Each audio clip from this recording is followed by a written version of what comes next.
On va parler aujourd'hui d'un géant de l'industrie française, un véritable pilier économique planté au bord de la Méditerranée, le complexe sidérurgique ArcelorMittal de Fos-sur-Mer. Et ce site monumental, il est aujourd'hui à un tournant critique, une vraie bataille pour son avenir.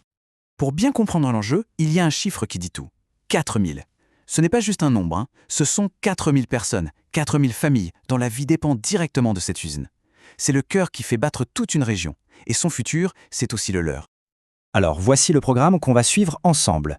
D'abord, on va voir comment ce projet est né, son évolution au fil du temps, ce qu'il pèse aujourd'hui, les énormes défis auxquels il fait face, et enfin, le virage, peut-être le plus important de son histoire, vers l'acier vert. Allez, on remonte un peu le temps, tout commence dans les années 60, avec une idée, une vision assez audacieuse à l'époque. Construire une aciérie gigantesque, les pieds dans l'eau, directement sur la côte, pour un accès hyper facile aux matières premières qui arrivent par bateau du monde entier. Et l'ambition, elle était juste colossale. Il ne s'agissait pas de bâtir une petite usine, non, mais une aciérie intégrée. Qu'est-ce que ça veut dire au juste? C'est simple, tout se passe au même endroit. Le minerai de fer arrive d'un côté du site et de l'autre sortent les énormes bobines d'acier prêtes à l'emploi. C'était une ville industrielle à part entière, un projet vraiment titanesque. Et tout va avec très très vite. La société qui porte le projet, Solmer, est créée en 1970. Les travaux commencent dès 1971 et à peine 3 ans plus tard, en 1974, la première coulée d'acier sort des fours. C'est le début d'une nouvelle ère pour toute l'industrie du sud de la France. Bien sûr, l'histoire de Fos, elle ne s'arrête pas là. Elle est aussi le miroir de tous les grands chamboulements dans le monde de l'acier. Le nom du site, par exemple, a changé plusieurs fois, au rythme des fusions géantes qui ont redessiné la carte mondiale de la sidérurgie. Rien que ces changements de nom, ça raconte toute une histoire. Du nom d'origine, Solmer, le site devient Solac Méditerranée. Puis il est absorbé par le géant européen Arcelor, avant de rejoindre finalement le numéro 1 mondial, ArcelorMittal. C'est une trajectoire qui montre parfaitement la mondialisation et la concentration du secteur. Mais au fait, on y fabrique quoi à Fos?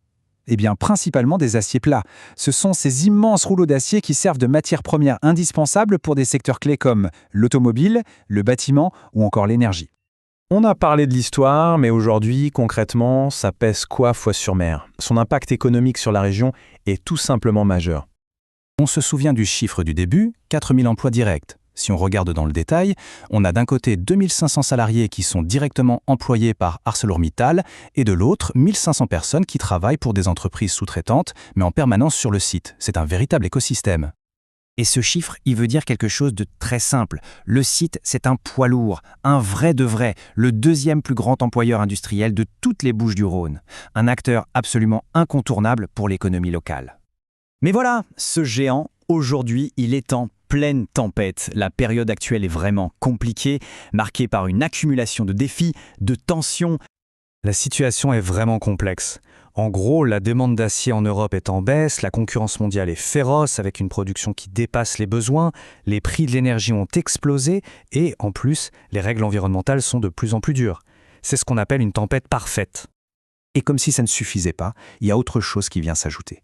Et c'est lourd. C'est la pression judiciaire. La société a été mise en examen pour des accusations très graves, de pollution et de mise en danger de la vie d'autrui. C'est un énorme enjeu, à la fois légal et pour l'image de l'entreprise. Et là, on est vraiment au cœur du problème. D'un côté, il y a la logique économique. Pour s'adapter à un marché plus faible, la direction annonce qu'elle doit réduire les effectifs. De l'autre, il y a l'impact social, qui est terrible et qui nourrit une énorme inquiétude sur l'avenir du site et de ses milliers de salariés. C'est un équilibre très difficile à trouver. Alors, face à tout ça, quelle est la porte de sortie? La réponse, elle tient en 3 mots. La transition énergétique. L'avenir de Fos-sur-Mer, en fait, il se joue sur sa capacité à inventer et à produire un acier vert. Et attention, ce n'est pas juste une idée en l'air, la transition, elle a déjà commencé. Un investissement de 76 millions d'euros a été fait pour un nouvel équipement qu'on appelle un four-poche. C'est une sorte de grande marmite technologique qui permet d'affiner l'acier liquide et c'est une première étape cruciale pour produire plus proprement. Le plan est assez clair et il se fait en 2 grandes étapes. D'abord, d'ici 2025, l'idée est de multiplier par 5 la quantité d'acier recyclé utilisée. Ensuite, et là c'est le grand saut technologique, il s'agit de remplacer l'un des vieux hauts fourneaux par un four à arc électrique tout neuf, une technologie bien moins polluante. Tout ça nous amène donc à la question de fond. Est-ce que ce géant de l'acier est en train de vivre la fin d'une grande époque industrielle? Ou est-ce qu'on assiste au contraire à la naissance, certes un peu dans la douleur, de l'acier du futur? C'est une question qui reste ouverte et la réponse s'écrira dans les toutes prochaines années.